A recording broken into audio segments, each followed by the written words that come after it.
അഡാപ്റ്ററും കൊടുക്കുന്നുണ്ട്, പിന്നെ ബാക്കി ഇത്രയും ഗിഫ്റ്റും കൊടുക്കുന്നുണ്ട്. ശരിക്കും അപ്പൊ നമ്മുടെ ഷോപ്പില് യൂസർ ഫോൺ ഉണ്ടോ? നമുക്ക് യൂസർ ഫോണിന് വേണ്ടി മാത്രം നമുക്കൊരു ഔട്ട്ലെറ്റ് ഉണ്ട്. ഇങ്ങനെ നമ്മുടെ എലൈറ്റ് മൊബൈൽ ഷോപ്പിൽ ഓണം അനുബന്ധിച്ച് ഒരുപാട് ഓഫറുകൾ നടക്കുന്നുണ്ട്. അതായത് ഒരു കുറഞ്ഞൊരു ഫോൺ, ഒരു 10,000 രൂപയുടെ ഫോൺ എടുത്താൽ പോലും 1, 2, 3, 4 അതിൽ കൂടുതൽ ഗിഫ്റ്റുകൾ കൊടുക്കുന്നുണ്ട്. അപ്പൊ നമുക്ക് ഇതിന്റെ ഉള്ളിലേക്ക് കയറിയിട്ട് ചോദിച്ചെന്നറിയാം പോരെ.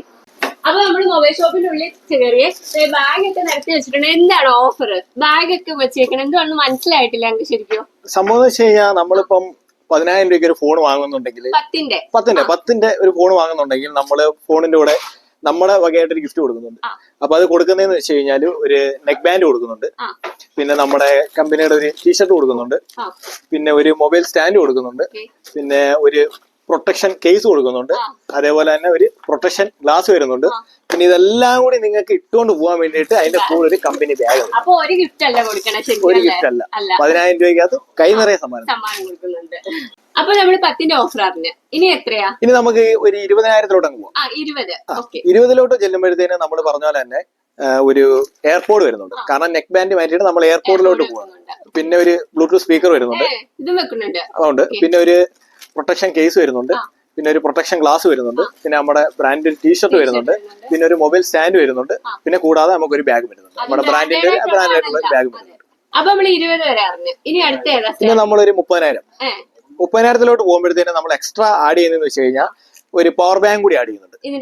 പിന്നെ നേരത്തെ പറഞ്ഞ പോലെ തന്നെ ബ്ലൂടൂത്ത് സ്പീക്കർ വരുന്നുണ്ട്, പിന്നെ എയർപോർട്ട് വരുന്നുണ്ട്, പിന്നെ പ്രൊട്ടക്ഷൻ കേസ് വരുന്നുണ്ട്, പ്രൊട്ടക്ഷൻ ഗ്ലാസ് വരുന്നുണ്ട്, മൊബൈൽ സ്റ്റാൻഡ് വരുന്നുണ്ട്, പിന്നെ നമ്മുടെ ബ്രാൻഡിന്റെ ഒരു ടീഷർട്ട് വരുന്നുണ്ട്, പിന്നെ ഒരു ബാഗ്. പക്ഷേ ഇതൊക്കെ ലോക്കൽ ഐറ്റംസ് അല്ല കേട്ടോ, അത് എടുത്തു പറയേണ്ട കാര്യം. ഇതെല്ലാം നല്ല ബ്രാൻഡഡ് ആയിട്ടുള്ള റേറ്റ് ഉള്ള സാധനങ്ങൾ തന്നെയാണ്. തീർച്ചയായും അല്ലേ? അപ്പൊ നമ്മള് 10, 20, 30 അത്രയും അറിഞ്ഞു. ഇനി അടുത്ത ഓഫർ. ഇനി നമ്മൾ 50,000 പോകണം. 50,000 ചെല്ലുമ്പോഴത്തേന് നമ്മൾ കൊടുക്കുന്നതെന്ന് വെച്ച് കഴിഞ്ഞാല് നമ്മളിപ്പം ആപ്പിളിന്റെ ആയാലും സാംസങ്ങിന്റെ ആയാലും ഫോൺ മേടിച്ച് കഴിയുമ്പോൾ അതിന്റെ കൂടെ അഡാപ്റ്റേഴ്സ് കാര്യങ്ങളൊന്നും വരുന്നില്ല. അന്നേരം നമ്മൾ അതിന്റെ കൂടെ ചെയ്യുന്നത് വെച്ച് കഴിഞ്ഞാൽ ആപ്പിളിന്റെ ആയാലും സാംസങ്ങിന്റെ ആയാലും അവരുടെ കമ്പനി വാറന്റി ഉള്ള അഡാപ്റ്റേഴ്സ് നമ്മൾ അതിന്റെ കൂടെ കൊടുക്കുന്നുണ്ട്. ആപ്പിളിന്റെ ആയാലും സാംസങ്ങിന്റെ ആയാലും ഒറിജിനൽ വാറന്റിയുള്ള ഐ കെയർ ആയാലും സാംസങ് കെയർ ആയാലും വാറന്റിയുള്ള അഡാപ്റ്റേഴ്സ് കൊടുക്കുന്നുണ്ട്. പിന്നെ കൂടാതെ നമ്മൾ ഈ പറഞ്ഞ പോലെ തന്നെ ഇത്രയും ഗിഫ്റ്റും കൊടുക്കുന്നുണ്ട്. ശരിക്കും പറഞ്ഞാൽ നമ്മൾ വേറൊരു ഷോപ്പിൽ നിന്ന് വാങ്ങിക്കണമെങ്കിൽ ഇത്രയും ഗിഫ്റ്റ് മാറ്റുവര്, എന്നിട്ട് അഡാപ്റ്റർ മാത്രം കൊടുക്കും അല്ലേ? നമ്മൾ അത് മാത്രമല്ല, അതിൽ നിന്ന് വ്യത്യസ്തമായിട്ട് നമ്മൾ അഡാപ്റ്റേഴ്സും കൊടുക്കുന്നുണ്ട്, നമ്മുടെ ഫുള്ള് ഗിഫ്റ്റും കാര്യങ്ങളും എല്ലാം ഉണ്ട്. അതാണ് എലൈറ്റിന്റെ ഒരു പ്രത്യേകത. പിന്നെ ആ കൊടുക്കുന്നതിന്റെ കൂട്ടത്തിൽ അഡാപ്റ്റേഴ്സും ബ്രാൻഡഡും ആണ്. അതിന് 1 വർഷം വാറന്റി പ്രൊവൈഡ് ചെയ്യുന്നുണ്ട്. അപ്പൊ നമ്മൾ 50 വരെ ഓഫർ പറഞ്ഞു. ഇനി അടുത്ത ഏതാ? ഇനി നമ്മള് 1 ലക്ഷത്തിന് മേലോട്ട് അങ്ങോട്ട് പോവുകയാണ്. 1 ലക്ഷം തൊട്ട് അങ്ങോട്ട് പോവുകയാണ്. അതായത് 1 ലക്ഷത്തിലോട്ട് ചെല്ലുമ്പോഴത്തേന് നമ്മൾ കൊടുക്കുന്നതെന്ന് വെച്ച് കഴിഞ്ഞാല് നമ്മളിപ്പം ഫിനാൻസ് ചെയ്യുന്നുണ്ട്. ഫിനാൻസ് എന്ന് വെച്ച് കഴിഞ്ഞാൽ ബജാജ് ഫിനാൻസ് ചെയ്യുന്നുണ്ട്, HDB ചെയ്യുന്നുണ്ട്, പിന്നെ TVS ഫിനാൻസ് ചെയ്യുന്നുണ്ട്. 10,000 ഫോൺ എടുത്താലും നമ്മള് റെഡി പൈസ അല്ലാറുണ്ട്, അതും നമുക്ക് ഫിനാൻസ് എടുക്കാൻ പറ്റും. അങ്ങനെ എടുത്താലും ഗിഫ്റ്റ് കാര്യങ്ങളും വരുന്നുണ്ട്. പിന്നെ നമ്മൾ IDFC ചെയ്യുന്നുണ്ട്, IDFC ഫിനാൻസ് ചെയ്യുന്നുണ്ട്. അപ്പൊ ഈ ഫിനാൻസിൽ നമ്മൾ ഫുൾ എമൗണ്ട് ലോൺ എമൗണ്ട് ഇടുകയാണെന്നുണ്ടെങ്കിൽ നമുക്ക് ആദ്യം വരുന്ന പ്രോസസിംഗ് ഫീസ്, സർവീസ് ചാർജ്, അത് നമുക്ക് അടയ്ക്കണ്ട, അതും കൊടുക്കണ്ട. അത് എത്ര ആയിക്കോട്ടെ, 1000 ആയിക്കോട്ടെ, 2000 ആയിക്കോട്ടെ, 3000 ആയിക്കോട്ടെ, അതിൽ മേലായിക്കോട്ടെ, ആദ്യം വരുന്ന സർവീസ് ചാർജ് നമുക്ക് അടയ്ക്കണം, ഫ്രീ ആണ്.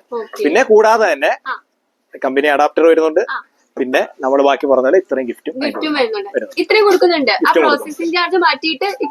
പ്രോസസിംഗ് ചാർജും വേണ്ട, നമ്മൾ അഡാപ്റ്ററും കൊടുക്കുന്നുണ്ട്. പിന്നെ ബാക്കി ഇത്രയും ഗിഫ്റ്റും തീർച്ചയായിട്ടും 2000. അപ്പൊ അത് നമ്മൾ കൊടുക്കുന്നുണ്ട്.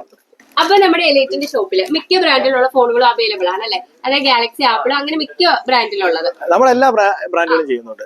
Samsung, apple, Realme, T series, IQ series, Motorola, അങ്ങനെ റെഡ്മി, ഷോമി, അങ്ങനെ നമ്മളെല്ലാ ബ്രാൻഡുകളും ചെയ്യുന്നുണ്ട്. വാറന്റി എന്ന് വെച്ച് കഴിഞ്ഞാൽ നമുക്ക് എല്ലാ ഫോൺസിനും വരുന്നത്, ബ്രാൻഡിന്റെ ഫോൺസിനും വരുന്നത് 1 ഇയർ വാറന്റിയാണ്. പിന്നെ അതിനകത്ത് റെഡ്മി, ഷോമി നോട്ട് സീരീസിനും ഷോമി സീരീസിനും വരുന്നത് 1 ഇയർ വാറന്റി. അത് കൂടാതെ തന്നെ എക്സ്ട്രാ ഒരു 1 ഇയർ വാറന്റി കൂടി കൊടുക്കുന്നുണ്ട്. അത് 2 വർഷം വാറന്റി അത് കൊടുക്കുന്നത് നമ്മുടെ ഷോമി സീരീസിനും നോട്ട് സീരീസിനുമാണ് കൊടുക്കുന്നത്. അപ്പൊ അതിന്റെ കൂടെ തന്നെ കൂടാണ്ട് ഇത്രയും ഗിഫ്റ്റും കൊടുക്കുന്നുണ്ട് അല്ലേ? നമുക്ക് 10,000 തൊട്ട് പർച്ചേസ് ചെയ്യുന്നവർക്ക് എല്ലാവർക്കും നമുക്ക് ഗിഫ്റ്റും കാര്യങ്ങളെല്ലാം വരുന്നുണ്ട്. നേരത്തെ പറഞ്ഞ പോലെ അതിനകത്തൊന്നും ഒരു മാറ്റവും ഇല്ല, അത് എല്ലാം പക്കയാണ്. അപ്പൊ നമ്മുടെ ഷോപ്പില് യൂസർ ഫോൺ ഉണ്ടോ? നമുക്ക് യൂസർ ഫോണിന് വേണ്ടി മാത്രം നമുക്കൊരു ഔട്ട്ലെറ്റ് ഉണ്ട്. നമ്മുടെ കൊല്ലത്ത് ചിന്നക്കടയിലാണ് വരുന്നത്. എല്ലാ തരം സ്മാർട്ട് ഫോൺസും കാര്യങ്ങളും എല്ലാ ബ്രാൻഡിന്റെ നമുക്ക് യൂസർ ഫോൺസ് അവിടെ അവൈലബിൾ ആണ്. അതെന്തായാലും ഡിസ്ക്രിപ്ഷനിൽ ഒന്ന് പിൻ ചെയ്തേക്കാം അല്ലേ? പിൻ ചെയ്തേക്കാം. അപ്പൊ നമ്മുടെ ഷോപ്പിന്റെ ലൊക്കേഷൻ എവിടെയാ വരുന്നത്? അതായത് കുറെ ബ്രാഞ്ചുകൾ ഉണ്ടെന്ന് അറിയാം, എന്നാലും എക്സാക്ട് ലൊക്കേഷൻ നമ്മുടെ കൊട്ടാരക്കര എടുത്തു കഴിഞ്ഞാൽ നമുക്ക് 3 ബ്രാഞ്ചുകളായിരുന്നു. അതിനകത്ത് ഒന്ന് നമ്മുടെ വരുന്നതെന്ന് വെച്ച് കഴിഞ്ഞാൽ നമ്മുടെ കൊട്ടാരക്കര ഹൃദയഭാഗമായിട്ട് പുലമൺ ജംഗ്ഷനിൽ നമ്മുടെ പുന്നൂർ റോഡും ട്രിവാൻഡ്രം റോഡും ചേർന്ന് കിടക്കുന്ന മെയിൻ സിഗ്നലില് ഒരു ഷോപ്പ് വരുന്നുണ്ട്. പിന്നെ അതേപോലെ തന്നെ അവിടെ നിന്ന് ഇച്ചിരി ഫ്രണ്ടിലോട്ട് വരുമ്പോഴത്തേന് നമ്മുടെ ഇന്ത്യൻ ഓയിലിന്റെ നേരെ ഓപ്പോസിറ്റ് ആണെന്ന് വരുന്നുണ്ട്. പിന്നെ അതേപോലെ പിന്നെ നമുക്ക് മാർക്കറ്റ് ജംഗ്ഷനിൽ വരുന്നുണ്ട്. പിന്നെ ചീരങ്കാവ്, പുത്തൂര്, ഭരണിക്കാവ്, പിന്നെ കരിക്കോട്, കൊട്ടിയം, കടപ്പാക്കട, ചിന്നക്കട. അല്ലേ? ഓക്കെ.